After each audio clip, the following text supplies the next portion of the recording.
Oi, pessoal! Hoje a gente mergulha direto no capítulo 16 do livro de Josué, tá? Isso aí. É um capítulo que foca na divisão da terra, mais especificamente na parte que coube aos descendentes de José. Exato, as tribos de Efraim e Manassés. Mas, olha, o que parece só um mapa antigo, tem mais coisa aí. Com certeza. É um registro geográfico, mas com umas nuances bem interessantes. Então vamos lá. O texto começa descrevendo a parte sul da terra dos filhos de José. Diz que a linha sai do Jordão, ali perto de Jericó. E sobe pelo deserto em direção à região montanhosa de Betel. Já começa com bastante detalhe, né? Sim, e essa descrição inicial, ela já mostra um padrão. A fronteira continua de Betel, que o texto até menciona como Luz também, Ah, luz, certo? e vai em direção ao território dos Arqueus, lá perto de Atarote.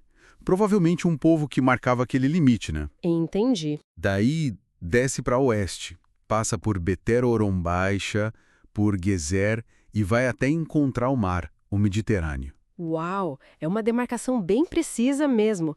Mas por que será tanto detalhe assim nessas fronteiras antigas? Qual a importância disso tudo? Olha, é fascinante pensar nisso.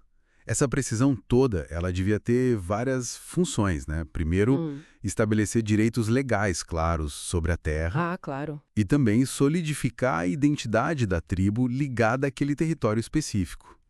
E, claro, tentar evitar brigas futuras por terra, por recursos. Faz todo sentido. Funcionava como um mapa e um título de propriedade tudo junto ali no texto. Exatamente. Bom, depois dessa visão mais geral para os filhos de José, o texto foca mais em Efraim, um dos filhos. Isso.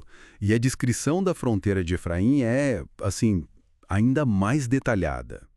O texto fala clã por clã. Clã por clã, quer dizer, para cada grupo familiar dentro da tribo? Precisamente, mostra uma organização interna, né? O limite leste, por exemplo, vai de Atarote Adar até Bet-Horon Alta. Certo. A fronteira norte já é mais complexa.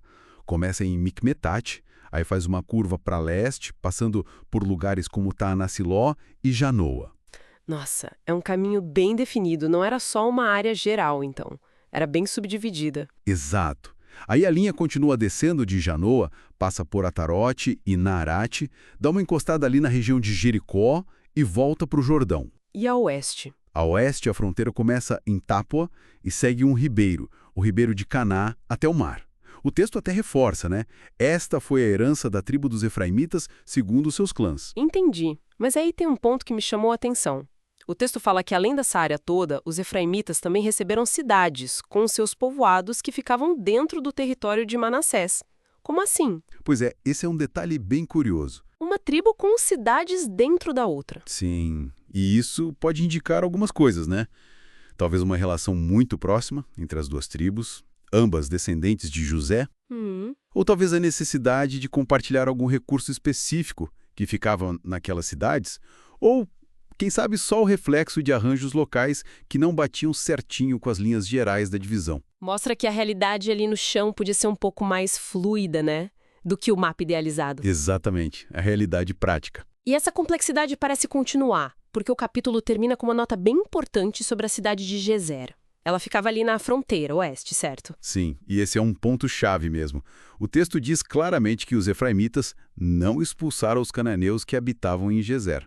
Não expulsaram. Mas isso não vai um pouco contra a ideia geral de conquista total que a gente, às vezes, associa com Josué? Exatamente, essa é a questão. O relato continua dizendo que esses cananeus ficaram morando no meio dos efraimitas até o dia de hoje, Nossa. vivendo juntos, Juntos. mas com uma condição: foram submetidos a trabalhos forçados.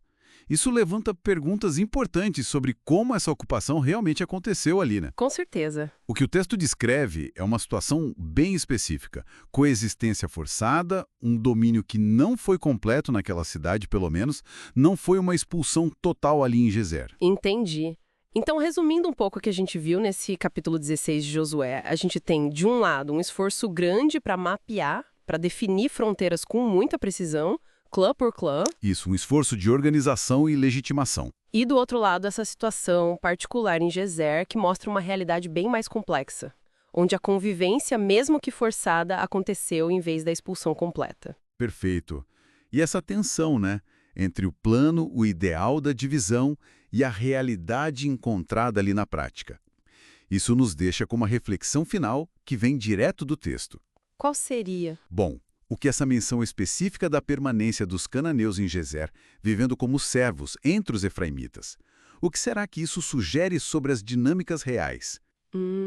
Talvez sobre as dificuldades, as adaptações, as interações, que não eram esperadas.